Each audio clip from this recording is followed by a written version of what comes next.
Πρώτος στη διαδρομή ήταν ο Πάνος Καϊτσοπάνης με τον Ανδρέα Ανδρικόπουλο, οδηγώντας όπως είπαμε το Mitsubishi Lancer Evolution 9, ένας συνδυασμός που καθυστέρησε στην αρχή της ημέρας, χάνοντας μια διασταύρωση και πηγαίνοντας ευθεία, γύρισαν με όπισθεν, καθυστέρησαν αρκετά και έτσι έπεσαν στις πίσω θέσεις. Από εκεί έδωσαν τη μάχη τους, μιας και ήθελαν να τερματίσουν 2 με 3 θέσεις πίσω από τον Κωνσταντίνο Πίτσο για να κατακτήσουν το πρωτάθλημα.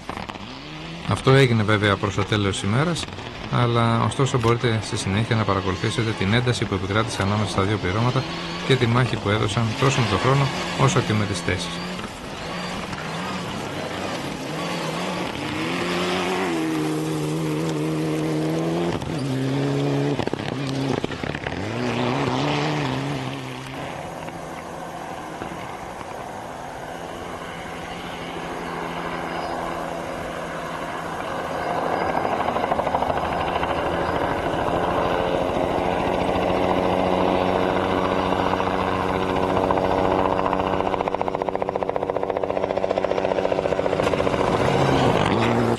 Πάνω μέχρι στιγμής, ενώ ξεκίνησε άσχημα η πρώτη ειδική, τα πράγματα καλυτέρεψαν στη συνέχεια και αυτή τη στιγμή είσαστε μέσα στο πρωτάθλημα.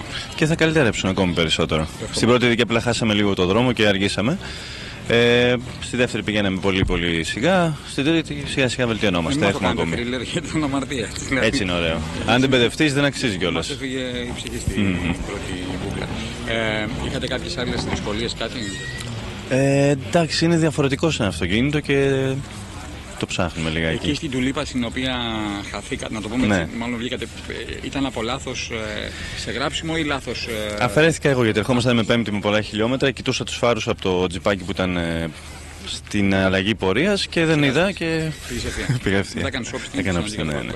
Λοιπόν, μέχρι στιγμής είστε στην πέμπτη θέση γενικής? Δεν γνωρίζω. Μάλιστα, κάπου εκεί πέρα πρέπει να βρίσκεστε.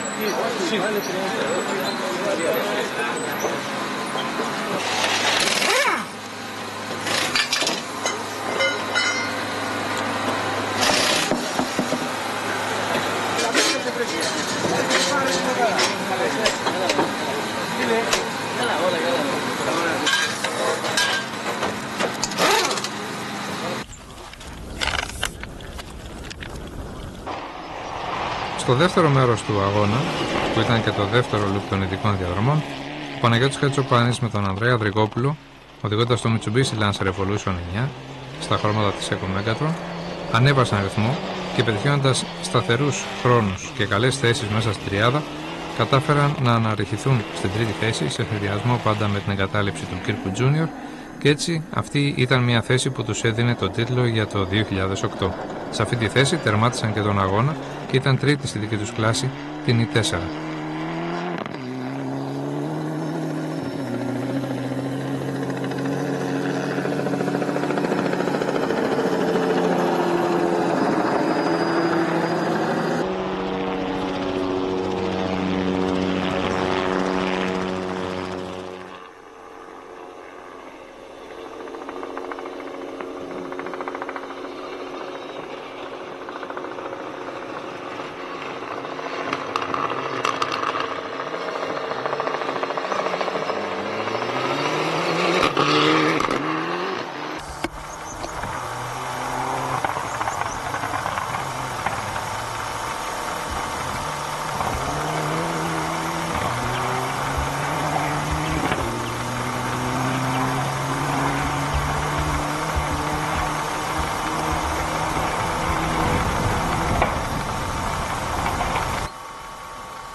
Πάνω φτάσαμε μόνο 2 ειδικές πριν το τέλος της παράστασης. Και νομίζω ότι φτάνει στις κορυφαίες στιγμές, έτσι, γιατί μια μέρα που δεν ξεκίνησε με τις καλύτερες προϋποθέσεις έχει μπει σε σειρά πλέον και νομίζω ότι το πράγμα, όπως είπες και εσύ πριν που μιλήσαμε, άρχισε να διορθώθηκε αυτό. Σίγουρα διορθώθηκε το αυτοκίνητο αρκετά και εμείς μαζί με αυτό και ακόμη έχει πάρα πολλά περιθώρια σαν αυτοκίνητο. Θέλει δουλειά γιατί αυτά τα αμάξια τελικά, έλεγα ότι το Subaru είναι πιο πολύ αγωνιστικό αυτοκίνητο, αλλά η δουλειά που έχει κάνει η Ralliart σε αυτά τα αυτοκίνητα είναι εκπληκτική.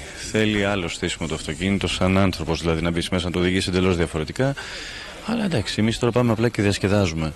Δεν μπορούμε να πιέσουμε εκ των πραγμάτων έτσι όπως είναι τα πράγματα.